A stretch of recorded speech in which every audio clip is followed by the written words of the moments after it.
Assalamualaikum warahmatullahi wabarakatuh. Kami dari kelompok 4 dengan anggota saya Bakti Rahmatin Abdul Amin dan Aidu Lestari dan Pan dan Kurniawan. Di sini kami akan melaksanakan tugas wawancara tentang usul fikih yaitu kaidah usuliyah kepada narasumber kami hari ini yaitu Pakai Jawahar Ahmad. ya. Jadi seperti ini Bapak menanyakan sesuatu tentang kaidah usul fikih yaitu kaidah mantuk. Dia pernah membaca dalam sebuah artikel yang menjelaskan bahwa kaidah mantuk itu bisa terlihat dari segi bacaan dan lafaz. Maka mereka akan memberikan tanggapan mengenai kaidah mantuk. Berdasarkan saya pahami dari Pan usul fikih yang mana daripada kaidah mantuk tersebut menjelaskan di dalam usul fikih itu sebuah makna yang mana makna tersebut bisa kita pahami, dilihat ataupun ditinjau secara gamblang dari lafaznya, tanpa memerlukan istinbat ataupun tambahan-tambahan untuk memahami daripada lafaz tersebut. Jadi itu kaidah mantuk itu seperti itu. Jadi langsung secara gamblang bisa dipahami daripada makna tersebut. Boleh ya, contohnya seperti dalil daripada ayat Al-Quran yang sering kita dengar, itu di dalam Quran surah Al-Baqarah ayat 183 yang berbunyi A'udzubillahi minasyaitonirrajim, Bismillahirrahmanirrahim. Ya ayyuhalladzina amanu kutiba alaikumus syiyamu kama kutiba alal ladzina min qablikum la'allakum tattaqun. Yang mana di dalam ayat tersebut itu langsung menjelaskan, dapat kita pahami bahwasannya ayat tersebut menjelaskan kewajiban kepada umat Islam yang beriman itu melaksanakan puasa. Jadi bisa ditinjau bahwasanya ayat tersebut menjelaskan kewajiban untuk melaksanakan puasa bagi orang yang beriman dan orang yang beragama Islam.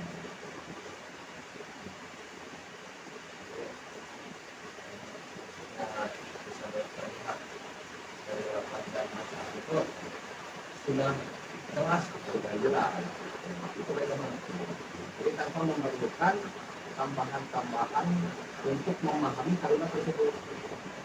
Misalkan kalau misalkan di dalam apa itu ada yang bisa dipahami secara jelas langsung, ada yang bisa dipahami lewat penafsiran. Kalau mantuk itu bisa dilihat ataupun dipahami dari lafaznya dulu ya. Dan pertanyaan kedua akan dikatakan yuk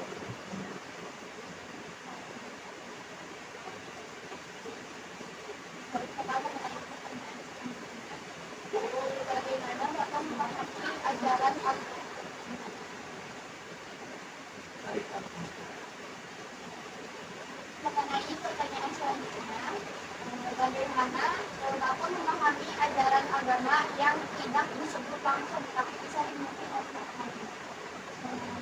lain? Mengenai kaidah mantuk, bagaimana Bapak memahami ajaran agama yang tidak disebut langsung tapi bisa dimengerti oleh orang lain? mengenai pertanyaan yang kedua terkait dengan kaidah mafhum, untuk bisa dipahami itu bisa kita klarifikasi ataupun bisa kita tinjau dari berbagai macam ilmu-ilmu yang menunjang untuk bisa memahami kalimat tersebut. Contoh, dalam Al-Quran itu ada ayat yang mana menjelaskan di dalam Quran surah Al-Maun menjelaskan bahaya orang yang melaksanakan sholat. Ayatnya yaitu fawailul lil musallin alladzina hum an sholatihim sahun. Tapi dalam ayat tersebut itu kalau misalkan ditinjau langsung secara bentuk tadi ya bentuk itu bisa terjadi kesalahpahaman ataupun bisa jadi penyelewengan karena ayat tersebut itu dibutuhkan dibutuhkan alat-alat yang mana alat-alat tersebut bisa menunjang untuk memahami bagaimana tujuan daripada ayat tersebut. Nah, diantaranya dapat kita pahami lewat penafsiran yang mana diantaranya yang saya baca, yang saya pahami itu, yang saya dapatkan dari kitab ataupun tafsir Jalalain yang mana ditafsirkan lagi itu menggunakan tafsir Sawi yang di dalamnya itu menjelaskan bahwasanya bukan neraka bagi orang yang melaksanakan sholat, tetapi di sana dijelaskan bahwasanya alladzina ghafiluna yata'akhiruna ba'da dzalika ayat tarikuna. Maksudnya neraka itu dikhususkan untuk orang yang sama sekali tidak mau melaksanakan sholat. Untuk orang yang memang orang tersebut meninggalkan sholat sambil orang tersebut itu tidak meyakini dalam hatinya bahwasanya sholat itu hukumnya wajib. Jadi tidak mempunyai tekad di dalam hatinya bahwasanya sholat itu wajib. Jadi itu perlu penunjang-penunjang yang mana penunjang tersebut bisa untuk memahami terkait daripada tujuan ayat Al-Quran.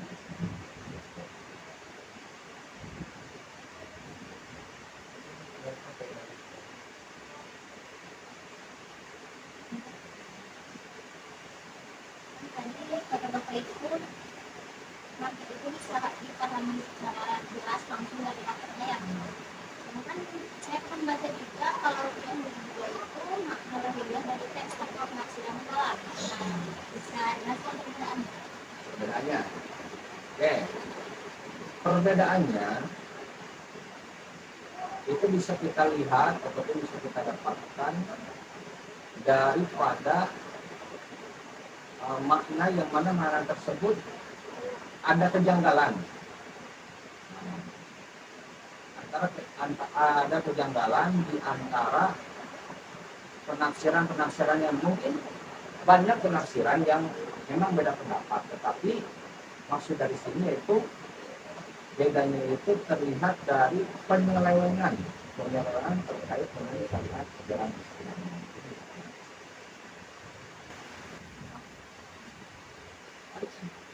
Kalau mengenai kaidah makhluk, apakah Bapak berikan contoh suatu hukum atau kebiasaan yang dapat pahami bukan dari teks langsung, tetapi dari maknanya?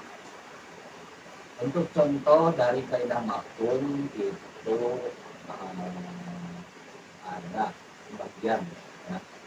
Saya ambil sebagian dari Al-Quran surah apa ya lupa lagi. Tapi yang berbunyi seperti ini. Wala takul lahuma ukil, kan? Wala takul lahuma ukil. Yang mana artinya itu kan janganlah kalian berkata kepada tujuannya kan kepada orang tua. Tetapi kan di samping itu ada yang memang bisa dipahami itu, oh kita itu berarti bukan sebatas jangan mengatakan tetapi kan kita itu tidak boleh berperilaku buruk kepada orang tua, kan? Jadi di samping teks tersebut ada yang bisa dipahami makna lain daripada kontekstual. Jadi tidak sebatas berkata tapi terbuat buruk itu tidak boleh. Seperti halnya gini,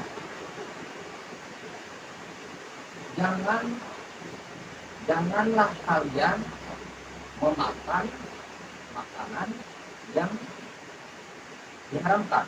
Dalam artian kan kita boleh memakan makanan yang halal. Jadi ada makna lain yang memang terkandung di dalamnya tetapi tidak disebut.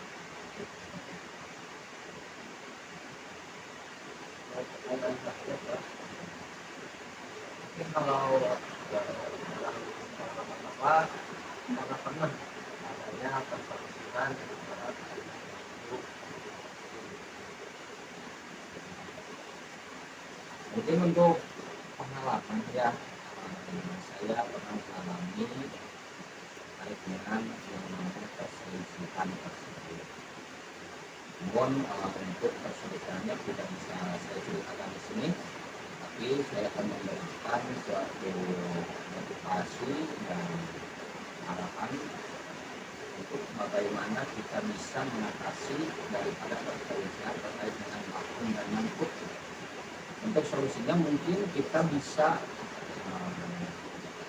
menjadikan dasar dalam kehidupan sehari-hari kita itu harus bisa membawa dua kaidah tersebut. Dalam artian mangkuknya diambil, waktunya diambil. Jadi kan rata-rata ada sebagian orang yang memang orang tersebut suka berdalil dari ayat Al-Quran, dari hadis, tetapi tidak tahu tujuan hadisnya seperti apa, tujuan dari Al-Qurannya seperti apa. Yang penting dia itu membaca arti daripada ayat tersebut, daripada hadis tersebut. Nah, kalau misalkan kita juga seperti itu, nah, pasti bakal adanya terjadinya perpecahan. Nah, mungkin untuk solusinya ketika kita mengambil bentuk jangan lupa maka kemudian jadi dua-duanya bisa kita ambil dan jangan sampai dilupakan juga itu karena bagaikan buntut dan obat tidak bisa dipisahkan. Oke, sekian Bapak wawancara dari kami. Mohon maaf mengganggu waktunya, sudah repotkan ini. Yang seperti itu mungkin ya wawancara dari kelompok 4. Wassalamualaikum warahmatullahi wabarakatuh.